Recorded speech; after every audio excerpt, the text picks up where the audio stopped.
Good afternoon. Great to be here. I stand between you and lunch, so I promise I'll keep this short. If you don't ask any questions, it'll be even quicker. I usually don't present unless I have that Madonna mic, but I'll make an exception. Sabre and WTI have a long relationship. We are 5 of us here, and we caught up at the social last night. It was really good to see how we're making travel happen. Erica mentioned in her morning session that your tagline is, we make travel simple. It's very similar to the Sabre tagline, together we make travel happen. So you can see the synergies as we present what our plans are for lodging, ground, and sea. So some of the themes that Erica spoke about resonate with us quite a bit.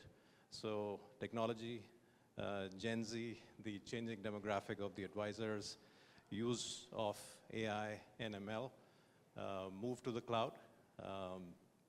Even the contact center in Uruguay, we call it a global capability center, lots of similarities. So hopefully you'll see those synergies and themes as I present about our plan.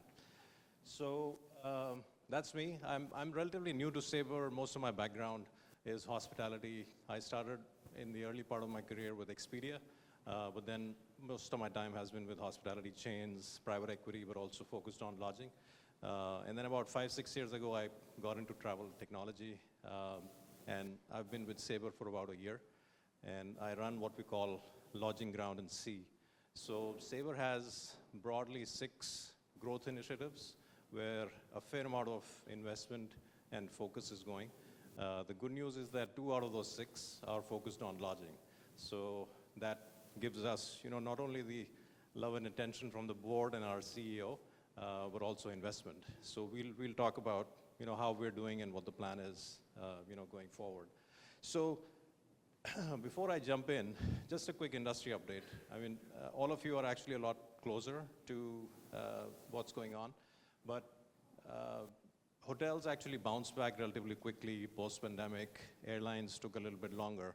But the good news is that airlines have, in the last 6 to 7 months, especially if you look at the US perspective and long haul, they've come back in a pretty nice way.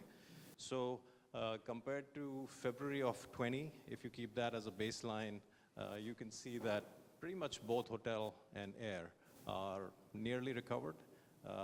If you look at what the forecast is for this year as well as next year, relatively healthy occupancy, not a lot of change, some increase in rate and RevPAR, but pretty much status quo. So what that means is that, at least in terms of negotiating rates, et cetera, it should be relatively straightforward. One interesting phenomena is that the outbound travel has come back really sharply. US is a big, powerhouse. Given the US currency, dollar strength compared to the other currencies, we've seen an increase in outbound travel, which is significant. I was in Asia Pacific. I just got back day before yesterday. And the amount of travel that's going from US to Europe to Asia Pacific, South Asia, India has been quite phenomenal, which is interesting to see. At the same time, the currency exchange makes it a little bit harder for inbound. So, that we've seen hasn't recovered fully, but hopefully that'll come in. And like I was saying, in terms of the lodging forecast, relatively flat, healthy occupancy, not much change in terms of rate.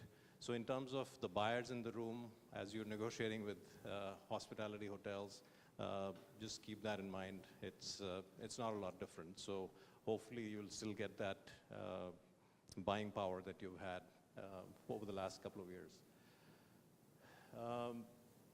Let's talk about the Sabre perspective. So we invested in a platform called Content Services for Lodging. It's called CSL in short. At Sabre, we love acronyms. So you'll see we have a lot of those. So what we've noticed is relatively some interesting metrics. First of all, the hotel growth within the Sabre systems has been outpacing the airline growth. Part of it is just the investment on the platform and how we convert. There is a metric that we call hotel attach rate. So for all the airline segments, how much of hotel segments are getting booked? And that continues to improve. which is a testament to our investment and all the improvements that we're doing. So from a market share perspective, thanks to all the effort that happens in this room and otherwise, at least the lodging share on the GDS channel, we are about 55 to 60%. So on any given day, in terms of the number of hotels sold, we sell more hotels than the other two GDSs combined. But then at the same time, we also know that a fair amount of managed travel or corporate travel and leisure travel is happening outside the GDSs. So we are investing in the platform in such a way that we have a multi-source philosophy, and we'll talk a little bit more about it. But whatever is not available in the GDS channel, for whatever reason, we don't want that to be a reason for our travel advisors not to book us. So we have integrated multiple players, and I'll talk a little bit more about what that looks like. Good news is that we're within striking distance of our 2019 levels internally at Sabre as far as lodging is concerned. One thing broadly that we've seen is that the booking window has increased a little bit, and the length of stay has come down actually. Even though this one says that length of stay is mostly steady, in the last 6 to 9 months, what we've seen is that length of stay has reduced. So these two metrics are pretty interesting, which means that people are planning a little bit further out, and they're planning more frequent trips because the length of stay has gone down. So these two metrics, I feel, are pretty important, which actually show the strength in corporate travel, coming back. The average rates actually went up quite a bit in 23 over 22. I think this year they're relatively stabilizing right now. So at least in our system, we see that they're about 5% above last year. The bottom line is that we're the largest GDS as far as lodging is concerned, and the reason why the hotelier community wants to work with us is we are providing a high-value traveler, which, to be honest, is all of you. But the hotels actually do see us in a different light compared to some of the other channels. A couple of things. One, we are loyalty friendly, we are loyalty accretive. And then two, the value of the traveler is pretty significant, not only in terms of average rates of what they're booking, but even in terms of behavior at the property level. So in terms of on-property spend, how frequently do they come, what's their staying pattern, et cetera, it adds a lot of value. So if you move to the right side, what this has meant is that leisure travel came back quite strongly. This year has been the year of corporate travel. Some of our biggest TMC partners, including World Travel, this relationship is growing bigger. We've seen increased volume, adherence to travel policies, as well as increase in hotel attach rate. So that's obviously fueling some of our growth. One thing that has come up pretty clearly is that to do this at scale is becoming more and more complex because the platform needs to deliver at multiple points, and the ability to do that consistently is it requires a lot of technical expertise. So we will also talk about our partnership with Google and how we're actually adding new technology in making life easier, not only to procure various supply, but then also to display to our travel advisors. So we'll talk a little bit more about that. Erica had spoken about content fragmentation, so that's top of mind for us as well. The minute you start consuming content from various sources, it adds to that complexity, and that's where technology comes in. So content services for lodging, CSL in short, we have nearly 2 million properties on the platform. A lot of this is GDS core content, but then we've also aggregated from some other partners, which I'll talk about. Multi-source content, efficient operations, and then tailored offers. So this pretty much defines what the platform does. The Gen Zs in the audience will not get this, but but there's a song by Roy Orbison, which is called You Got It. So if we were a song, or if we were to talk about us through a song, it'll be that song. So anything you want, you got it. Anything you need, you got it. Anything at all, you got it. So so I can sing with my Indian accent with the Bollywood theme, but you get the idea. So CSL, that's how we're developing it. So it's a strategy, bring all the content that is relevant to our travel advisor community. make sense of it, because the minute you bring in one hotel through 4 sources, it gets complicated. The minute you have 25, 35, 45 room rate combinations across 5 sources, it gets even more complex. And how do you display it in the right way to the travel advisor so that they can make a pretty quick decision? So everything that we invest in is to add workflow efficiencies for our travel advisors so that they can move fast and move on to the next reservation and next customer. And that's where tech becomes pretty big. So we are kind of covering the globe. And when I spoke about the multi-source strategy, what we heard from our travel advisors were sometimes either the travelers or the advisors themselves, they're looking at the properties and looking at different rates across different channels.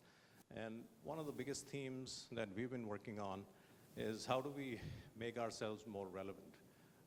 And we just said that in order to be relevant, let's just make sure that all that content is available on the platform. All the rates will not be the same, but let's bring it and let's display it in a more intelligent way so that the travel advisor can say that, okay, this rate, 6 p.m. cancelable, loyalty points, adherence to the travel program. Okay, you might get this rate through an OTA partner, but it'll be non-refundable, non-cancelable, and by the way, you might not be able to modify.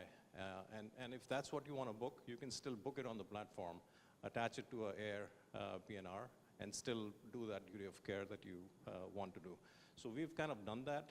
We'll continue to evolve this strategy, but we've started to see some pickup in this aggregate strategy, multi-source content, especially in our international markets. In the US, I would say more than 99% of the volume is still on core GDS because the travel compliance is pretty strong. And to be honest, we have a very strong supply team, which is negotiating with hotels on a consistent basis. And then we've also implemented some reporting modules where we are keeping an eye on what the chains are selling on different channels compared to what they sell on GDS. And we are actually interacting with them quite frequently to say that, hey, do you know that you're offering these rates on other channels, which we are not getting? How about we get them as well?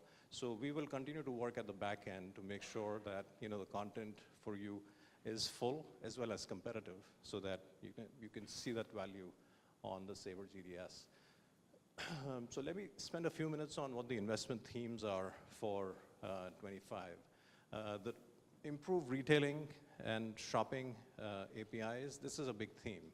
So coming back to that Gen Z concept of how consumers are shopping, think about Amazon and other shopping websites, even OTAs.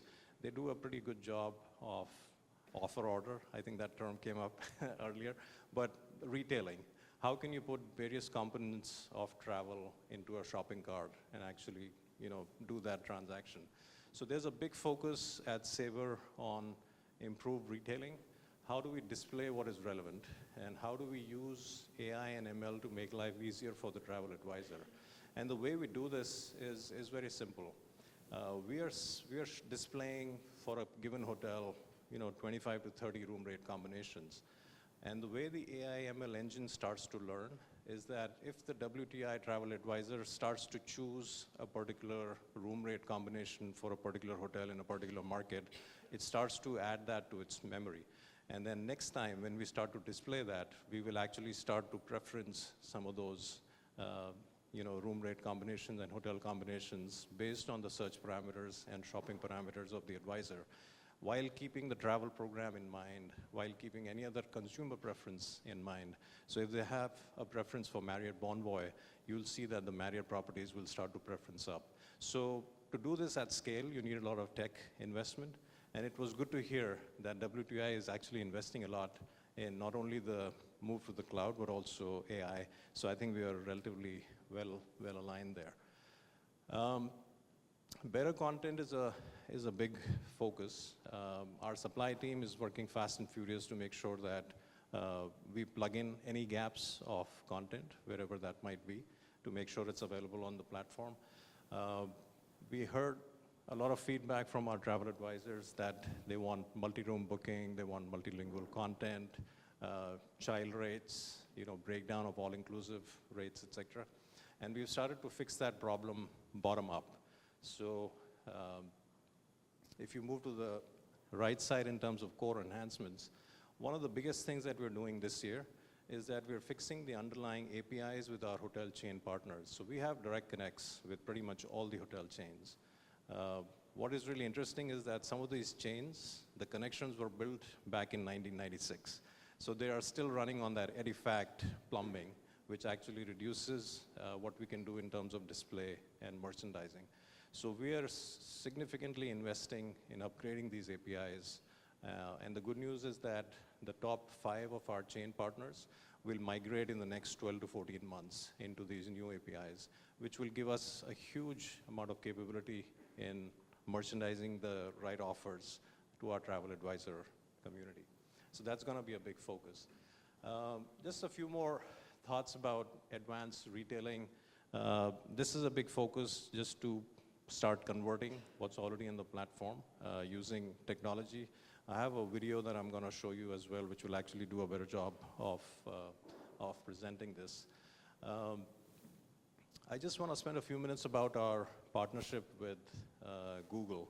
So we're in the 4th year of a 10-year partnership with Google, and there's a big focus on using their technology, not only to move to the cloud, to reinvigorate all our travel components, because once you move to the cloud, you have to actually invest in upgrading all those modules. But at the same time, using what we call travel AI to come up with new solutions in retailing, as well as some other products that we call lodging AI, et cetera. So we are excited about where we're going to move in terms of the next few years. Not only having multi-source content, we're also displaying it more intelligently. So lodging AI has a couple of very interesting use cases. I'll show you a video which kind of covers 2 of those, and there are 2 other use cases that are coming up that are equally exciting as well. So let me move to that video first, and then I'll talk a little bit about how we are using Google Tech to increase our attachment rates, as well as improve our productivity for the advisors. So if you could just play that video, please. If you're looking for a more efficient and effective way to find the best lodging options for your customers, you're not alone. Searching for lodging options can be a tedious effort, with sometimes unsuccessful searches that can make the process lengthy and time-consuming.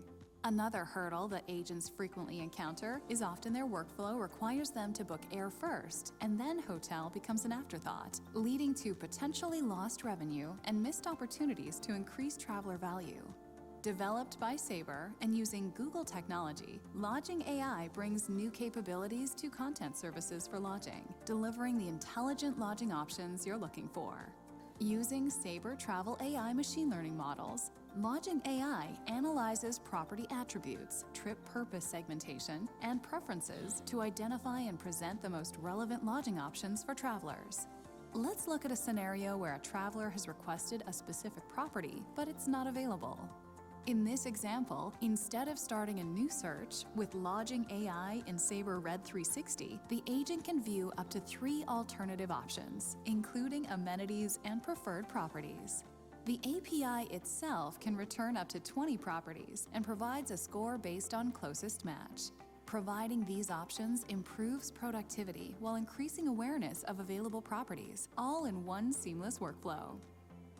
In another typical agent workflow, airfare is booked for a traveler and the PNR is completed without adding a hotel. With Lodging AI, agents using Sabre Red 360 can be automatically prompted with hotel suggestions based on the itinerary, profile information, and traveler and agency preferences, can browse rooms and rates, and effortlessly add lodging to the air booking. Want to increase hotel attachment rates?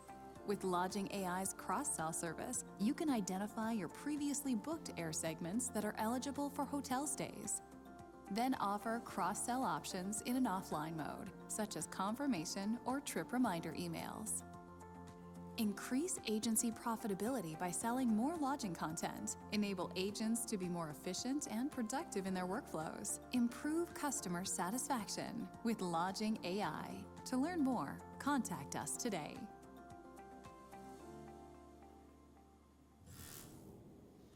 So hopefully that gives you a good sense of where we're trying to take use of AI and ML. So what's interesting is that the initial results are actually pretty good in terms of the display of alternate properties whenever a property is sold out, especially in high demand markets. We've seen that this solution is being used quite effectively. And the good thing is that everything we're developing is both available in our point of sale, which is Sabre 360, but also available through our APIs in any platform that connects and consumes our content. So think of content services for lodging or CSL as a very robust platform. You already know the Roy Orbison song, so always think of that. And the APIs are very modular, so you can choose and customize how you actually display it using our plumbing at the back end, be it our proprietary point of sale or be a API-led online booking tool which you might customize for your own use. The two other areas that we've started to use for ML and AI, one of them is called email parsing. Our marketing team will come up with a better name for that. But essentially what we do is a lot of the travelers will basically send an email saying that, here are my details, can you get back to me based on, this is where I want to go, approximate dates, approximate rates, etc. Our system will actually pull those travel parameters into a search algorithm, already run it in the back end, and present those results either directly to the consumer or the traveler or to the travel advisor. So we've started to do these pilots with some of our TMC agency partners, and we would love to do that with WTI as well. The last area where we've started to use ML and AI very effectively, one of them is internal. We have huge contact centers where we run 24/7 support for not only agency customers, but also our supply customers. And we've started to use a knowledge database and a chatbot functionality where we're able to actually respond to queries in a lot faster way. So that's a pretty strong use case. The other thing where we're using ML and AI is that the shopping that's happening on our platform is increasing just because more and more people are shopping. And we're using some very sophisticated machine learning technology so that we can improve that caching mechanism so that the response time improves. So, the good thing is that thanks to our partnership with Google, and Google, as you know, is an AI-first company, we've got a lot of new initiatives which are coming down the road, which will add a fair amount of efficiencies in the workflow for our travel advisor community. So as I wrap up, our thought process is to focus on these 5 areas. First of all, have global coverage. Use tech that works and evolves. So when I entered Sabre, a lot of the hotelier community was thinking about Sabre and the GDSs as these old companies that are slow to transform, etc. I would like to say that that's not true. The amount of pace that we are seeing right now in terms of innovation is actually mind-blowing. Multi-source, we will give you the content from wherever it's required. You just tell us what's missing and what content is required, and our supply teams will basically work fast and furious to get that for you. And then display and expertise. Whenever you have a multi-source environment, we need to make sure that we display it in an intelligent way so that it actually converts and you're able to take care of the customer. That's all I had. I think we have a few minutes left. If there are any questions, I would love to Folks, we have time for one question before we break for lunch. And that is, who can name all the members of the Traveling Wilburys? Anybody? You've already got one. Just kidding. There's Mark one can. right here. There's a question right Does here. anybody have a Sabre question? Oh, right here.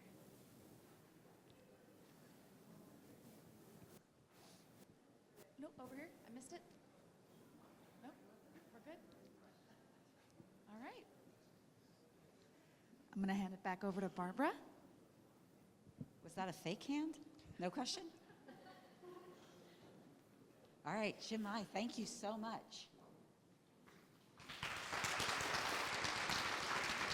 Appreciate it. Yeah. Thank you.